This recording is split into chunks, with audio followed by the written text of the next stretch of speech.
আসসালামু আলাইকুম। রাতের শীর্ষ সংবাদে স্বাগত জানাচ্ছি আমি শাহনাজ পারভীন। ফেব্রুয়ারি পর্যন্ত সকল নেতাকর্মীকে ঐক্যবদ্ধ থাকতে হবে, তারেক রহমান। বঙ্গোপসাগরে উপস্থিতি বাড়াতে বাংলাদেশে বন্দর দেখছে যুক্তরাষ্ট্র। এত আত্মবিশ্বাসী হলে নির্বাচনে আসেন না কেন জামায়াতকে সালাউদ্দিন। আগামী 5 মাসে অনেক কিছুই ঘটবে যা আমরা কল্পনাও করতে পারছি না, মান্না। খাগড়াছড়ির দুর্গম এলাকায় সেনাবাহিনীর সাথে ইউপিডিএফ-এর গোলাগুলি। হাজার কোটি টাকার মালিকেরা এখন দৌড়ে বেড়াচ্ছেন অর্থ উপদেষ্টা। খিলগাঁওয়ে নিষিদ্ধ ছাত্রলীগ সৈনিকী লীগের 3 নেতা গ্রেফতার। হান্নান মাসুদের এটি দ্বিতীয় বিয়ে, জানালেন জাওয়াদ নির্ঝর। পোষ্যকোটা বাতিলের দাবিতে উত্তপ্ত রাবি, উপাচার্য প্রক্টর শিক্ষার্থীদের ধস্তাধস্তি। দেওয়ানি ও ফৌজদারি আদালত সম্পূর্ণ আলাদা করে প্রজ্ঞাপন জারি। ডাকসু নির্বাচনে প্রয়াত সাংবাদিক শিবলির পরিবারের মাঝে আবিদ। দেশ জুড়ে টানা 5 দিন ভারী বৃষ্টির আভাস। ভারত ম্যাচের আগে সংবাদ সম্মেলন বয়কট পাকিস্তানের। ভারত হামলা করলে আমাদের পাশে থাকবে সৌদি, পাক প্রতিরক্ষা মন্ত্রী। এবং ইউরোপ জুড়ে বিমানবন্দরে সাইবার হামলার পর শত শত ফ্লাইট বাতিল। শুনছিলেন শিরোনাম, এবার বিস্তারিত। বিএনপির ভারপ্রাপ্ত চেয়ারম্যান তারেক রহমান বলেছেন, আগামী ফেব্রুয়ারি পর্যন্ত জাতীয়তাবাদী আদর্শে বিশ্বাসী সকল নেতাকর্মীকে ঐক্যবদ্ধ থাকতে হবে, তাহলে কোনো ষড়যন্ত্র সফল হতে পারবে না। শনিবার কিশোরগঞ্জ জেলা বিএনপির ত্রিবার্ষিক সম্মেলনে লন্ডন থেকে ভার্চুয়ালি যুক্ত হয়ে প্রধান অতিথির বক্তব্যে এসব কথা বলেন তিনি। এ সময় তারেক রহমান বলেন, জুলাই গণ অভ্যুত্থানে স্বৈরাচার পালিয়ে গেলেও অদৃশ্য শক্তি ধীরে ধীরে মাথাচাড়া দিয়ে উঠেছে। এ সময় তারেক রহমান বলেন, জুলাই গণ অভ্যুত্থানে স্বৈরাচার পালিয়ে গেলেও অদৃশ্য শক্তি ধীরে ধীরে মাথাচাড়া দিয়ে উঠছে। তাই একটি অবাধ নিরপেক্ষ নির্বাচনের মাধ্যমে চূড়ান্ত বিজয় অর্জনের জন্য সবাইকে ঐক্যবদ্ধ থাকার বিকল্প নেই। এ সময় তিনি আরও বলেন, আগামী নির্বাচন হবে দেশের ইতিহাসের সবচেয়ে কঠিন নির্বাচন। আপনারা এর মধ্যেই বিভিন্ন আলামত দেখতে পাচ্ছেন। আমরা বিশ্বাস করি দেশের সকল শ্রেণী পেশার মানুষ বিএনপির সঙ্গে আছে। জনগণের রায় নিয়েই বিএনপি আগামীতে সরকার গঠন করবে ইনশাআল্লাহ। কোনো ষড়যন্ত্রই বিএনপির বিজয় রুখতে পারবে না। বিএনপির ভারপ্রাপ্ত চেয়ারম্যান বলেন, জনগণই বিএনপির শক্তি, তাই জনগণের ভালোবাসা ও আস্থা অর্জন করতে হবে, মানুষের দ্বারে দ্বারে যেতে হবে। বঙ্গোপসাগরে যুক্তরাষ্ট্র তার উপস্থিতি বাড়াতে কোয়াড পোর্টস ফর ফিউচার প্রোগ্রামের অধীনে বাংলাদেশ একটি বন্দরের দিকে নজর রাখছে যুক্তরাষ্ট্র। এই অঞ্চলে চীনের পদচারণার সাথে ভারসাম্য রক্ষা করার আশায় আমেরিকার এই পদক্ষেপ। তবে এটি ভারতের কাছে খুব স্বাচ্ছন্দ্যকর নাও হতে পারে। ইকোনমিক টাইমসের খবর মোতাবেক বাংলাদেশের বন্দর খাতে তার পরিকল্পনার অংশ হিসেবে যুক্তরাষ্ট্র এই সপ্তাহে ঢাকায় সংশ্লিষ্ট স্টেক হোল্ডারদের সাথে একটি প্রাথমিক বৈঠক করেছে। বিষয়টির সাথে সংশ্লিষ্ট ব্যক্তিরা ইকোনমিক টাইমসকে বলেছেন, মার্কিন যুক্তরাষ্ট্র একটি বন্দর স্থাপনের জন্য কোনো পদক্ষেপ নেওয়ার আগে প্রথমে সব দিক বিবেচনা করবে। সরকারি দল হওয়ার বিষয়ে আত্মবিশ্বাসী হলে নির্বাচনে আসতে এত বাহানা কেন, এমন প্রশ্ন তুলেছেন বিএনপির স্থায়ী কমিটির সদস্য সালাউদ্দিন আহমেদ। জামায়াতকে উদ্দেশ্য করে তিনি বলেন, আপনারা যখন এত আত্মবিশ্বাসী যে সরকারি দল হবেন, তাহলে নির্বাচনে আসেন না কেন?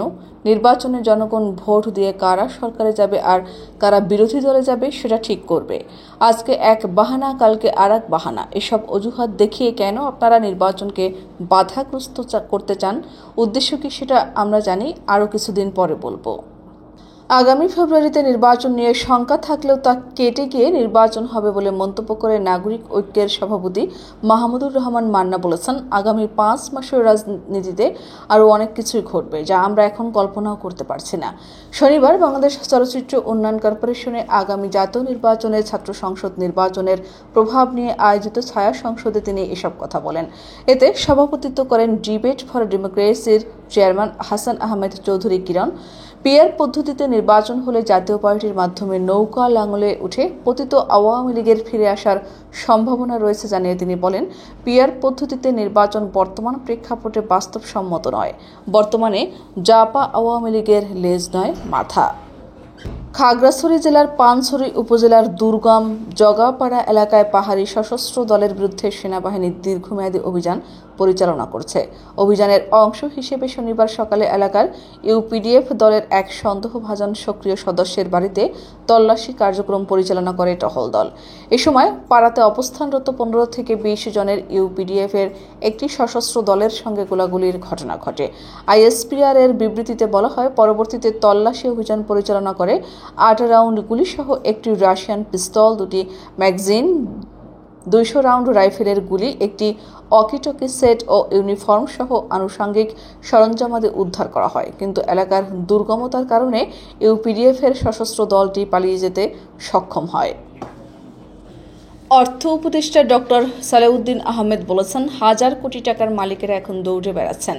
তাই শিক্ষার্থীদের কেবল পড়াশোনা নয়, সততা চর্চা করতে হবে। পাশাপাশি ছোটবেলা থেকেই সঠিক শিক্ষা নিয়ে গড়ে উঠতে হবে। শনিবার ইন্টারন্যাশনাল কনভেনশন সিটি বসুন্ধরায় এক অনুষ্ঠানে শিক্ষার্থীদের উদ্দেশ্যে তিনি একথা বলেন। ব্রাহ্মণবাড়িয়া জেলা সমিতি ঢাকার নতুন কার্যনির্বাহী কমিটির অভিষেক ও ছাত্রবৃত্তি প্রদান উপলক্ষে এই অনুষ্ঠানের আয়োজন করা হয়। অর্থ উপদেষ্টা বলেন, ব্রাহ্মণবাড়িয়া ঐতিহ্য ও সম্প্রীতির ভূমি হিসেবে পরিচিত, আর আজকের অনুষ্ঠান সেই মর্যাদাকেই পুনরায় দৃঢ় করল। শিক্ষায় বিনিয়োগ মানে শুধু শিক্ষার্থীকে সহায়তা করা নয়, বরং জাতির ভবিষ্যৎ গঠন করা। ঢাকায় বসবাসরত ব্রাহ্মণবাড়িয়াবাসীর ঐক্য ও জ্ঞানের পথে এগিয়ে যাওয়ার দৃষ্টিভঙ্গি আমাকে গভীরভাবে অনুপ্রাণিত করেছে। রাজধানীর খিলগাঁওয়ে অভিযান চালিয়ে পুলিশ ছাত্রলীগের 2 নেতা ও বঙ্গবন্ধু সৈনিক লীগের 1 নেতাকে গ্রেপ্তার করেছে। খিলগাঁও থানার ওসি মোহাম্মদ দাউদ হোসেন জানিয়েছেন, শুক্রবার তাদের গ্রেপ্তার করা হয়। গ্রেপ্তাররা হলেন মতিঝিল থানার 9 নম্বর ওয়ার্ড ছাত্রলীগের সাধারণ সম্পাদক আরিফুর রহমান আকাশ, 8 নম্বর ওয়ার্ড ছাত্রলীগের সাধারণ সম্পাদক তাহমিদুল হাসান এবং খিলগাঁও থানা সৈনিক লীগের সদস্য মোহাম্মদ আনোয়ার হোসেন বাবু। বাংলাদেশ গণতান্ত্রিক ছাত্র সংসদের সাবেক সংগঠক শ্যামলী সুলতানা জেদনির সঙ্গে আংটি বদল করেছেন জাতীয় নাগরিক পার্টির জ্যেষ্ঠ যুগ্ম মুখ্য সমন্বয়ক আব্দুল হান্নান মাসুদ। দুজনের হাত বদল হওয়া আংটির ছবি ফেসবুকে প্রকাশ করেছেন তারা। তাদের পোস্টে অভিনন্দন জানিয়েছেন এনসিপি ও বাকশাসের একাধিক নেতা। তবে হান্নান মাসুদের এটি দ্বিতীয় বিয়ে বলে জানালেন প্রবাসী সাংবাদিক জাওয়াদ নির্ঝর। এক ফেসবুক পোস্টে তিনি একথা বলেন। একই সঙ্গে জানান তার প্রথম স্ত্রী নোয়াখালী প্রযুক্তি বিশ্ববিদ্যালয়ের ছাত্রী। প্রথম বিয়ের পরে বিচ্ছেদ হয়েছিল জানিয়ে নির্ঝর বলেন, বন্ধু মাসুদ বিয়ে করেছে, এইটাও নিউজ। প্রথম বিয়ে করে ডিভোর্স হয়েছিল, সেসব নিয়ে নিউজ তো করেননি। মাসুদ আগের বারের মতো ভুল যেন না হয়। দ্বিতীয় বিয়ের অভিনন্দন। রাজশাহী বিশ্ববিদ্যালয়ে পোষ্য কোটা পুনর্বহালের প্রতিবাদে শিক্ষার্থীদের বিক্ষোভকে কেন্দ্র করে ক্যাম্পাসে উত্তেজনা বিরাজ করছে। শনিবার বিকেলে উপাচার্য ডক্টর মোহাম্মদ মঈন উদ্দিন ও প্রক্টর মাহবুবুর রহমান বিশ্ববিদ্যালয়ের জুবিলি ভবনে প্রবেশের চেষ্টা করলে বিক্ষোভকারীরা বাধা দেয়। এ সময় উভয় পক্ষের মধ্যে ধস্তাধস্তির ঘটনা ঘটে। জানা গেছে, আজ দুপুর 2:30টায় প্রশাসনিক ভবনের সামনে টায়ার জ্বালিয়ে বিক্ষোভ শুরু করে বিক্ষোভকারীরা। পরে বিকেল 3:30টার দিকে তারা উপাচার্যের বাসভবন ঘেরাও করে উপাচার্যের গাড়ি আটকে টাকা ছুড়ে মারে। পরে উপাচার্য মঈন উদ্দিন ও প্রক্টর অধ্যাপক মাহবুবুর রহমান তার বাসভবনে প্রবেশের চেষ্টা করলে বিক্ষোভকারীরা বাসভবনে তালা দেয়। এ সময় উপাচার্য সহ শিক্ষকদের একটি দল বিশ্ববিদ্যালয়ের জুবিলি ভবনে প্রবেশের সময় বিক্ষোভকারীরা তাদের বাধা দিলে উভয় পক্ষের মধ্যে ধস্তাধস্তির ঘটনা ঘটে। বাংলাদেশের ইতিহাসে প্রথমবারের মতো দেওয়ানি ও ফৌজদারি আদালতকে সম্পূর্ণভাবে পৃথক করা হয়েছে। এর ফলে মামলা পরিচালনার সময় বাঁচবে এবং দেওয়ানি ও ফৌজদারি মামলার নিষ্পত্তি বহুলাংশে বৃদ্ধি পাবে। বৃহস্পতিবার আইন মন্ত্রণালয় থেকে এ বিষয়ে প্রজ্ঞাপন জারি করা হয়েছে। পরে মন্ত্রণালয় থেকে এক প্রেস বিজ্ঞপ্তিতে জানানো হয়, জেলা আদালতগুলোতে যুগ্ম জেলা জজ, অতিরিক্ত জেলা জজ এবং জেলা জজ এই 3 পর্যায়ের বিচারকদের একই সঙ্গে দেওয়ানি ও ফৌজদারি মামলার বিচার করতে হয়। একই বিচারকের উপর এই 2 দায়িত্ব মামলা জট এবং বিচারিক দীর্ঘসূত্রতার একটি প্রধান কারণ। ঢাকা বিশ্ববিদ্যালয়ের ছাত্র সংসদ ডাকসু নির্বাচনের সংবাদ সংগ্রহ করতে গিয়ে মারা যান চ্যানেল এস টেলিভিশনের সিটি রিপোর্টার তরিকুল শিবলি। 9 সেপ্টেম্বর দুপুর 1:30টার দিকে কার্জন হল এলাকায় লাইভ কভারেজ চলাকালে তিনি হঠাৎ অচেতন হয়ে পড়েন। পরে সহকর্মীরা তাকে দ্রুত ঢাকা মেডিকেল কলেজ হাসপাতালে নিয়ে গেলে জরুরি বিভাগের চিকিৎসক মৃত ঘোষণা করেন। শিবলির স্ত্রী ও 2 সন্তান রেখে গেছেন। শনিবার শিবলির আত্মার মাগফিরাত কামনার্থে দোয়ার আয়োজন করে চ্যানেল এস কর্তৃপক্ষ। কর্তৃপক্ষ। দোয়া মাহফিলে উপস্থিত হন ডাকসুর ভিপি পদে নির্বাচনে অংশ নেওয়া ছাত্রদলের আবিদুল ইসলাম আবিদ। এ সময় শিবলির সন্তানদের সঙ্গেও দেখা করেন আবিদ, কোলে তুলে নিলেন। বাবাহারা অবুঝ শিশুর সঙ্গেও বেশ খানিকটা সময় কাটান। আগামী 24 সেপ্টেম্বরের মধ্যে উত্তর বঙ্গোপসাগর ও তৎসংলগ্ন এলাকায় নতুন একটি লঘুচাপ সৃষ্টির আভাস দিয়েছে আবহাওয়া অধিদপ্তর। এতে টানা 5 দিন দেশের কিছু অঞ্চলে ভারী বৃষ্টি হতে পারে। শনিবার এ তথ্য জানিয়েছেন আবহাওয়া অধিদপ্তরের আবহাওয়াবিদ খন্দকার হাফিজুর রহমান। আবহাওয়া অধিদপ্তরের তথ্যানুযায়ী রোববার সকাল 9টার মধ্যে ঢাকা, খুলনা, বরিশাল ও চট্টগ্রাম বিভাগের কিছু কিছু জায়গায় এবং রাজশাহী, রংপুর, ময়মনসিংহ ও সিলেট বিভাগের 2-1 জায়গায় অস্থায়ীভাবে দমকা হাওয়া সহ হালকা থেকে মাঝারি ধরনের বৃষ্টি বা বজ্রসহ বৃষ্টি হতে পারে।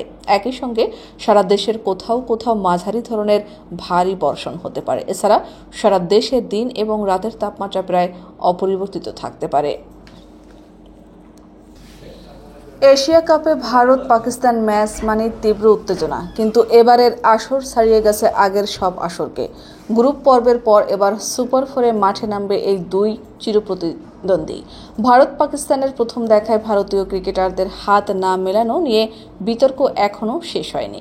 হাত না মেলানোর ম্যাচ রেফারি এন্ডি পাইক্রফটের দিকেও অভিযোগ ছিল পাকিস্তানের। তাকেই আবারও দুই দলের লড়াইয়ে ম্যাচ রেফারি করেছে আইসিসি। এতেই ম্যাচ পূর্ব সংবাদ সম্মেলন বয়কট করেছে পাকিস্তান। ভবিষ্যতে ভারত যদি কখনো পাকিস্তানে হামলা করে তাহলে ইসলামাবাদের পাশে থাকবে সৌদি আরব। পাকিস্তানের প্রতিরক্ষা মন্ত্রী খাজা মোহাম্মদ আসিফ এই দাবি করেছেন। শুক্রবার পাকিস্তানি সংবাদ মাধ্যম জিও টিভিকে সাক্ষাৎকার দিয়েছেন খাজা আসিফ। সেখানে তাকে প্রশ্ন করা হয়েছিল, ভবিষ্যতে ভারত যদি কখনো পাকিস্তানকে লক্ষ্য করে হামলা করে তাহলে সম্প্রতি পাকিস্তান ও সৌদি আরবের মধ্যে স্বাক্ষরিত চুক্তির শর্ত মেনে ইসলামাবাদের পাশে রিয়াদ দাঁড়াবে কিনা। জবাবে পাকিস্তানের প্রতিরক্ষা মন্ত্রী বলেন, হ্যাঁ অবশ্যই, এ ব্যাপারে কোনো সন্দেহ নেই। সৌদির সঙ্গে আমাদের স্বাক্ষরিত প্রতিরক্ষা চুক্তির 5 নম্বর ধারায় যৌথ প্রতিরক্ষা এর উল্লেখ আছে। এর অর্থ হলো চুক্তির অংশীদার কোনো দেশের উপর যদি হামলা হয় তাহলে তার চুক্তিতে স্বাক্ষরকারী সব দেশের উপর হামলা বলে বিবেচনা করা হবে। ইউরোপ জুড়ে বিমানবন্দরগুলোতে চেক ইন ও বোর্ডিং পরিষেবা প্রদানকারী প্রতিষ্ঠান কলিন্স অ্যারোস্পেসের ওয়েবসাইটে সাইবার হামলা হয়েছে। এতে লন্ডনের হিথ্রো, বেলজিয়ামের ব্রাসেলস এবং জার্মানির বার্লিন বিমানবন্দরের বেশ কয়েকটি এয়ারলাইন্সের শত শত ফ্লাইট বাতিল করা হয়েছে। আমাদের আগামীকাল দুপুরের শীর্ষ সংবাদ দেখার আমন্ত্রণ জানিয়ে এখনকার মতো বিদায় নিচ্ছি। দর্শক, ভিডিওটি শেষ পর্যন্ত দেখার জন্য আপনাকে অসংখ্য ধন্যবাদ। নিত্য নতুন সংবাদ পেতে আমাদের ইউটিউব চ্যানেলটি সাবস্ক্রাইব করুন ও নিয়মিত নোটিফিকেশন পেতে বেল বাটনটি ক্লিক করুন এবং আমাদের ফেসবুক পেজটিতে লাইক করুন। এছাড়াও আমাদের ভিডিওতে লাইক দিয়ে শেয়ার করুন। আল্লাহ হাফেজ।